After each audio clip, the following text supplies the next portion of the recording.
Guys, welcome back to my channel Rupa রান্নাঘর। আজকে আমি বানাচ্ছি লাউয়ের কোপ্তা। এখানে আমি লাউ, একটা গোটা লাউ নিয়েছি। লাউগুলোকে এরকম গ্রে করে নিয়েছি।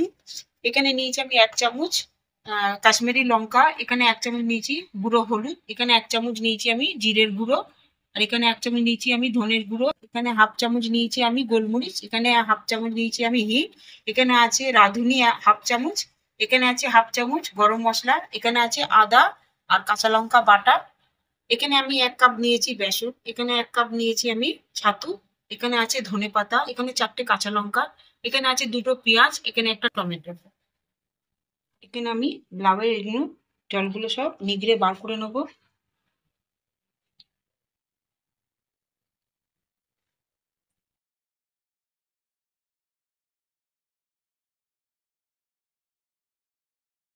সব টিপে টিপে জলগুলোকে আমি নিগড়ে বার করে নেবো। এরকম ভাবে সব জলগুলোকে টিপে টিপে বার করে নেবো।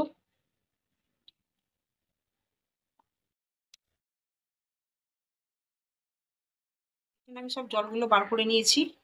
আমি এই লাউয়ের জলটা আমি ফেলবো না, এটা আমি পরে কাজে লাগাবো। এখানে নিয়ে নিলাম ধনেপাতা কুচি,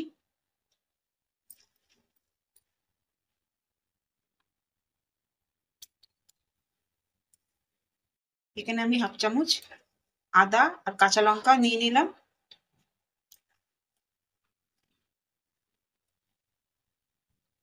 এখানে নিয়ে নিলাম আমি হাফ চামচ জিরের গুঁড়ো, এখানে নিয়ে নিলাম আমি হাফ চামচ ধনের গুঁড়ো, এখানে নিয়ে নিলাম আমি হলুদ 1 চামচ, এখানে আমি হাফ চামচ কাশ্মীরি গুঁড়ো লঙ্কা, এখানে আমি গরম মশলাটা নিয়ে নিলাম, এখানে আমি হিংটা নিয়ে নিলাম,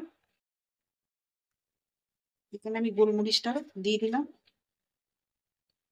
এখানে আমি রাঁধুনিটা এরম ভাবে হাতে ঘষে এটা দিয়ে দেবো, একটা ভালো একটা গন্ধ ছাড়ে। এখানে আমি বেসনটা অল্প অল্প করে দেব, এখানে আমি ছাতুটাও দিয়ে দিলাম অল্প, এটাকে ভালো করে আমি মেখে নেব।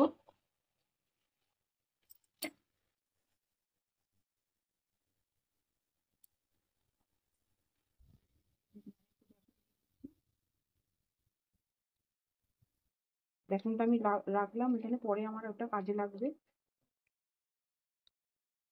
নুনটা আমি এখনো দিইনি, নুনটা দেবো, নুনটা এখনো দিলে এক্ষুনি জল।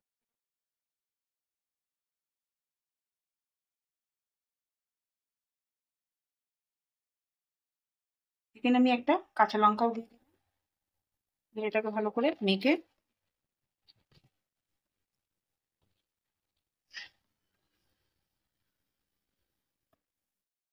এখানে আমি 1 চামচ নুন দিয়ে দিলাম,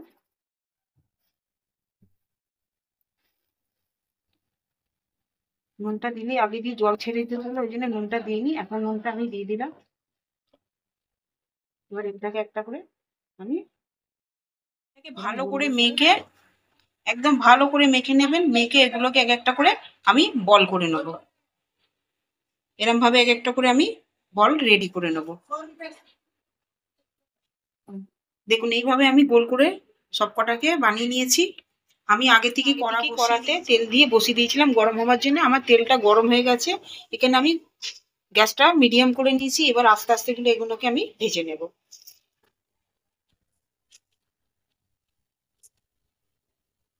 এতে একটু তেল বেশি লাগে ভাজার জন্য। এটা যতক্ষণ ভাজা হচ্ছে আমি ততক্ষণ একটা পেস্ট বানিয়ে নিচ্ছি। এবার মিক্সারেতে আমি এগুলো একটা পেস্ট বানিয়ে নিচ্ছি। পেঁয়াজটা আমার রেডি হয়ে গেছে, পেঁয়াজগুলো আমি খালি করে নিচ্ছি। এবার আমি টমেটোটা পেস্ট করে নিচ্ছি। পেস্টটা আমার রেডি হয়ে গেছে, একটুখানি উল্টে পাল্টে নেবেন। আমার এটা এখনো ভাজা হয়নি, একটু হালকা কাঁচা আছে। আমার এগুলো ভাজা হয়ে গেছে, এবার আমি এগুলোকে সব তুলে নিচ্ছি।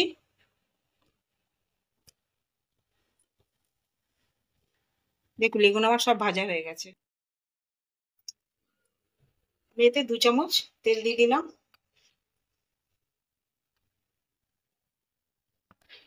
এতে আমি পেঁয়াজটা দিয়ে দিলাম। আমি হালকা লাল লাল করে ভেজে নেব।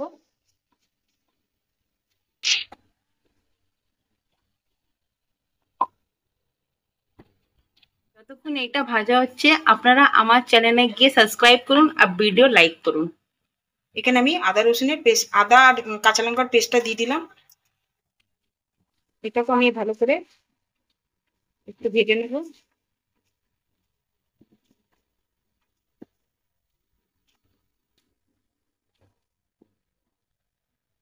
এখানে আমি সব মশলাগুলো দিয়ে দিলাম।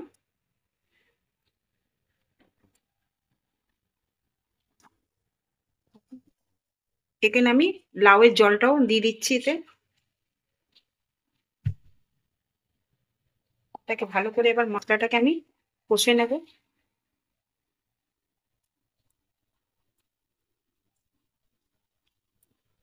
বেসন দিয়ে দিলাম। ভালো করে এটাকে আমি এবার কষে নেব।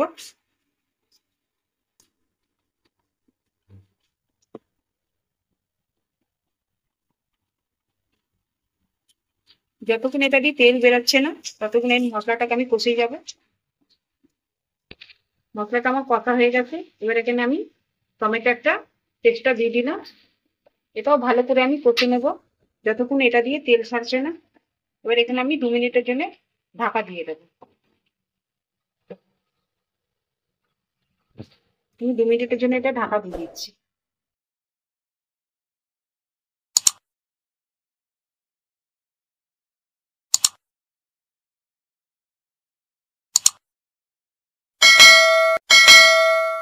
দেখুন মশলাটা আমার কষা হয়ে গেছে। এখানে আমি 2টো কাঁচা লঙ্কা দিয়ে দিলাম।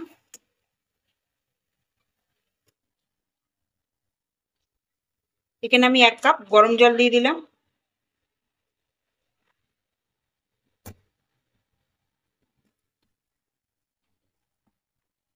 এটা এবার ভালো করে ফুটলে আমি সব কোপ্তাগুলো এর মধ্যে দিয়ে দেবো।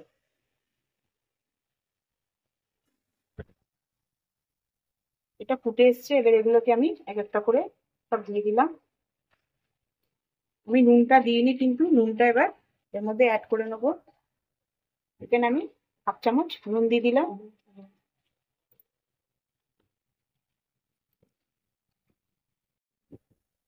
এবার ভালো করে এটাকে নাড়াচাড়া করে এটাকে আমি ঢাকা দিয়ে দেবো 2 সেকেন্ডের জন্য।